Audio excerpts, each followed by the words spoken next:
পাক রব্বুল আলামিন জমাট রক্ত তৈরি করে দিলেন। জমাট রক্ত তৈরি করে দেওয়ার পর আল্লাহ পাক রব্বুল আলামিন তার ভিতরে তার ভিতরে হাড় দিলেন, হাড্ডি দিলেন, মাংস দিলেন, সবকিছু দিলেন।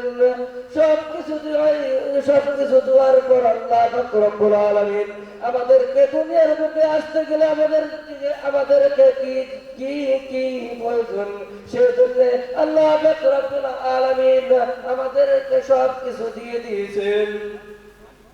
আল্লাহ পাক রব্বুল আলামিন আমাদেরকে কি কি দিয়েছেন, এই দুনিয়ার বুকে আমাদের জন্য কি কি প্রয়োজন।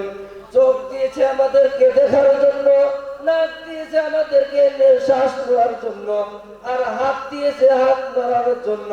আল্লাহ পাক রব্বুল আলামিন আমাদেরকে মুখ দিয়েছেন খাবার জন্য। তারপর আল্লাহ পাক রব্বুল আলামিন আমাদের মাথা বানিয়ে দিয়েছে, ব্রেন বানিয়ে দিয়েছে।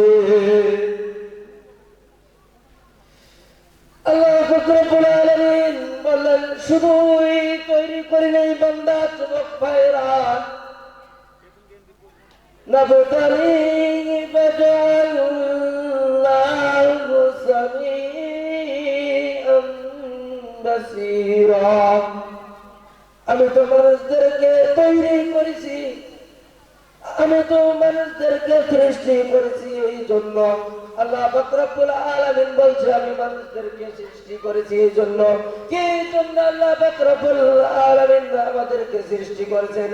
বলছে যাতে করে আমি মানুষদের কাছে আমি পরীক্ষা দিতে পারি। আল্লাহ পাক রব্বুল আলামিন আমাদেরকে এই দুনিয়ার বুকে পাঠিয়ে দিয়ে